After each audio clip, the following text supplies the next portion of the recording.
आज देखेंगे NCERT history class 6 का चैप्टर 5 का प्रश्न पत्र देखेंगे। हमने इसकी समझ और सारांश दोनों अपलोड कर दिया है वीडियो। आप जाके चैप्टर 5 का समझ और सारांश देखेंगे तो इस चैप्टर से जुड़े सारे प्रश्नों को आराम से बना लेंगे। और इस चैप्टर का नाम क्या है? राज्य, राजा और एक प्राचीन गणराज्य। ठीक है, तो पहला प्रश्न है, महाजनपदीय युग में कृषि क्षेत्र में दो बड़े परिवर्तन हुए। क्या हुए? दो बड़े परिवर्तन आए थे। इन परिवर्तनों के संदर्भ में निम्नलिखित प्रश्नों पर विचार कीजिए। हल के फाल अब लोहे के बनने लगे थे, तो हल के फाल लोहे के बनने लगे थे, सही है।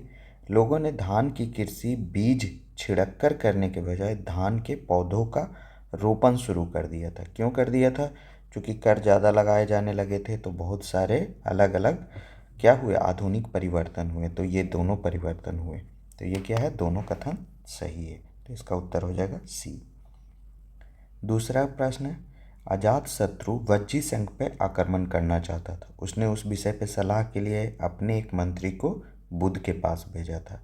तो आप अगर देखेंगे सारांश तो उसमें भी मैंने बताया है कि 7 बात बुध ने बस्कार से पूछा था। तो अजात शत्रु के उस मंत्री का नाम निम्नलिखित में से क्या था? तो उस मंत्री का क्या नाम था? वस्कार। तो इसका उत्तर हो जाएगा सी।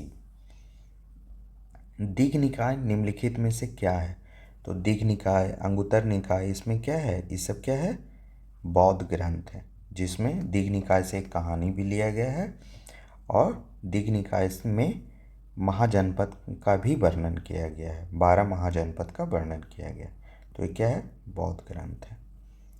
गणों या संघों पर निम्नलिखित में से किस शासक ने विजय प्राप्त की?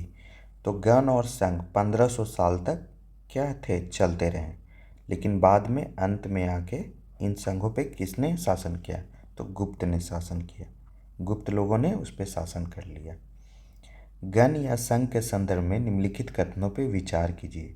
एक ही शासक के अधीन एक विशाल राज्य क्षेत्र गण या संघ कहलाता था। तो एक ही शासक गण या संघ में तो होते ही नहीं थे। क्या होते थे? कई शासक होते थे, इसीलिए तो इन्हें गणतंत्र कहा जाता था। मतलब संघ बनाते थे, एक कई राजा होते थे, उसमें सभी राजा क्या थे? सभी राजा थे और सभी एक दूसरे से सलाह मशवरा करते थे जब भी कोई युद्ध वगैरह होता था। तो ये कथन क्या है? गलत है। बुद्ध तथा महावीर दोनों ही गण या संघ से संबंधित थे। तो हाँ, दोनों ही गण से संबंधित थे, तो केवल इसमें दूसरा कथन सही है। छठा प्रश्न है, मगध के निकट ही बज्जी राज था। क्या था? मगध के निकट एक बज्जी संघ था। बज्जी की राजधानी निम्नलिखित में से कौन सी थी? तो क्या था उसकी राजधानी? वैशाली थी। सिकंदर द्वारा अपने विश्व विजय अभियान के दौरान भारतीय उपमहाद्वीप में मगध की ओर कूच करने के संदर्भ में निम्नलिखित कथनों पर विचार कीजिए। तो सिकंदर की सेना ने आगे बढ़ने से इनकार कर दिया था, तो ये सही है। सिकंदर की सेना भारत के शासकों के पैदल, रथ और हाथियों की बड़ी बड़ी सेनाओं से भयभीत थी, तो ये भी कथन सही है। तो ये क्या हो जाएगा? दोनों सही हो जाएगा। निम्नलिखित में से कौन से नगर मगध की राजधानी कभी नहीं रहा? तो सबसे पहला क्या हुआ? राजगृह बना। उसके बाद उदयन ने इसे क्या बना दिया? पाटलिपुत्र को बना दिया। ये दूसरा राजधानी बना। श्रावस्ती राजधानी कभी नहीं रहा। ये किसकी राजधानी थी? कौशल राज्य की दक्षिण दिशा की राजधानी थी। क्या थी? दक्षिण दिशा की राजधानी थी, तो ये कौशल राज्य की। तो ये गलत हो गया। तो सही उत्तर क्या हो जाएगा इसका? पहला और दूसरा, बी। निम्नलिखित में से कौन मगध का शासक नहीं रहा था? तो बिंबिसार था। इसी के समय में पहली बार मगध का राजनीतिक उत्कर्ष हुआ। प्रसेनजीत नहीं था। अजातशत्रु था और महापद्मनंद था। तो इसका उत्तर क्या हो जाएगा कि नहीं रहा था, तो कौन हो जाएगा? प्रसेनजीत। मगध के संदर्भ में निम्नलिखित कथनों पर विचार कीजिए। गंगा और सोन नदियां मगध से होकर गुजरती थी। हाँ, यातायात का साधन था, जमीन उपजाऊ बनाता था और क्या था? नदियों से पानी भी मिलता था। मगध का एक हिस्सा जंगलों से भरा था। तो भरा था, वहाँ से क्या मिलता था? लकड़ी मिलता था, हाथी मिलता था और वहाँ से अयस्क के खदान मिलते थे, जिससे औजार और हथियार बनाए जाते थे।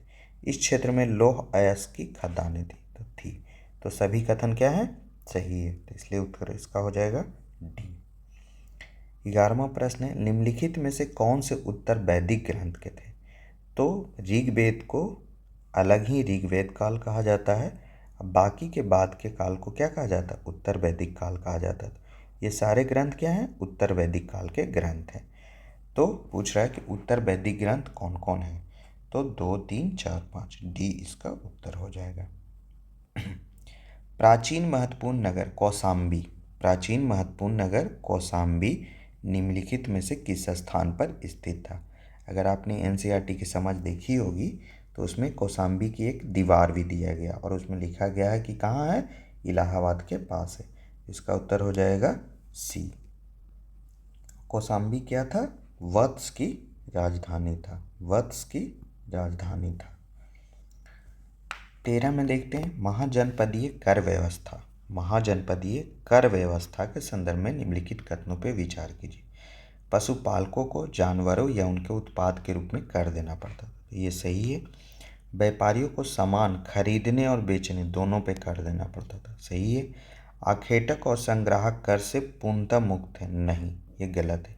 आखेटक और संग्राहक से भी क्या लिया जाता था, जंगली उत्पाद सामान लिए जाते थे। जंगल से जितने भी हम लोग उत्पाद प्राप्त करते थे, चाहे वो जानवरों के खाल हो, चाहे जड़ी बूटी हो, चाहे कोई गहना सोना कुछ भी मिल जाए, उससे उन लोग को कर देना पड़ता था। तो कौन सा कथन सही है, सिर्फ पहला और दूसरा, ए इसका आंसर हो जाएगा। 14 में क्या है, महाजनपदों की कर प्रणाली के संबंध में निम्नलिखित कथनों पर विचार कीजिए। यहाँ भी कर के बारे में बात किया गया है। प्राय उपज का 1/3वां हिस्सा कर के रूप में निर्धारित किया जाता था, जिसे भाग कहा जाता था। तो भाग तो कहा जाता था, लेकिन उसका 1/3 नहीं, क्या था, 1/6वां भाग लिया जाता था कृषक लोग से। कारीगरों को श्रम के रूप में कर का भुगतान करना पड़ता था, तो ये कथन सही है। तो कौन कथन सही है, सिर्फ केवल दूसरा। महाजनपदों के संदर्भ में निम्नलिखित कथनों पर विचार कीजिए। महाजनपदों की कई राजधानियों में किलेबंदी की गई थी। राजा सेना रखने लगे थे जिसे वेतन दिया जाता, तो किलेबंदी की गई थी, सही है। राजा सेना रखने लगे थे जिसे वेतन दिया जाता था, सही है। वेतन का संपूर्ण भुगतान, संपूर्ण भुगतान नहीं, पहले क्या था, सामान दिया जाता था, कुछ ही भुगतान किया जाता था, कुछ ही भुगतान किया जाता था आहत सिक्कों के रूप में। तो ये कथन क्या है, गलत है। तो कौन सा कथन सही है, केवल पहला। पुरातत्वविदों ने जनपद नामक इकाइयों की कई बस्तियों की खुदाई की है। ये जनपदीय बस्ती या बस्तियां निम्नलिखित में से किन स्थानों पर स्थित हैं? पुराना किला दिल्ली, सही है। हस्तिनापुर मेरठ, सही है। अतरंजी खेड़ा एटा, सही है। ये दोनों कहाँ है, उत्तर प्रदेश में। कहाँ है, उत्तर प्रदेश।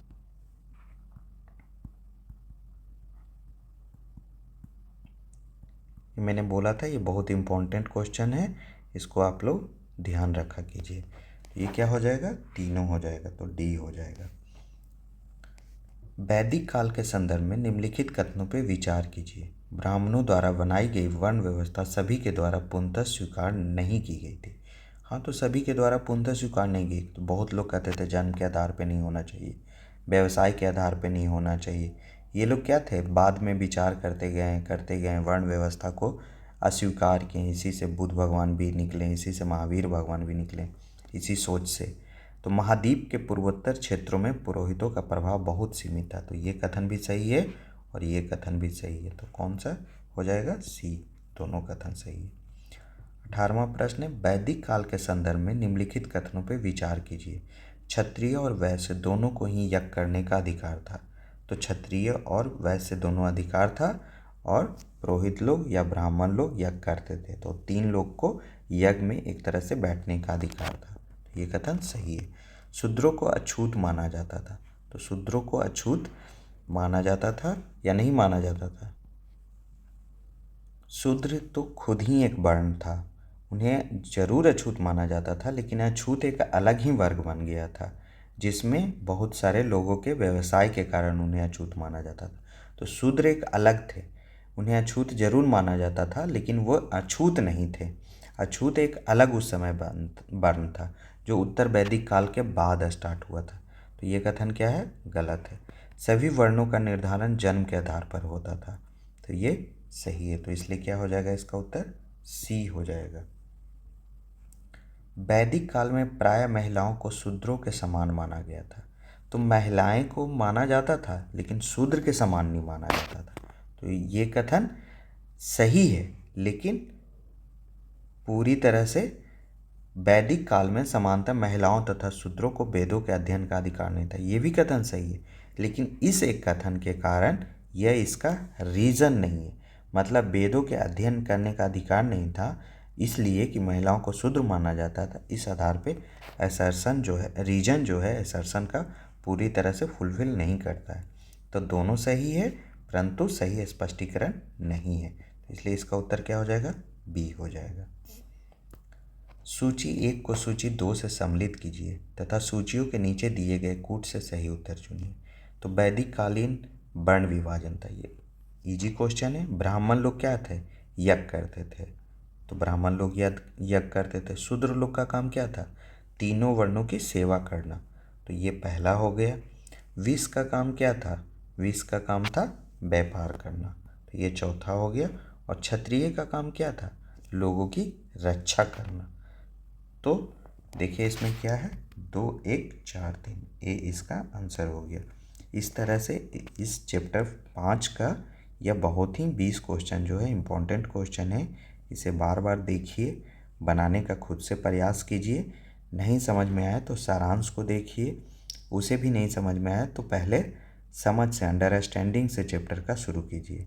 आपको पूरा समझ में आएगा, क्वेश्चन पे पूरा पकड़ बन जाएगा, चैप्टर पे पूरा पकड़ बन जाएगा।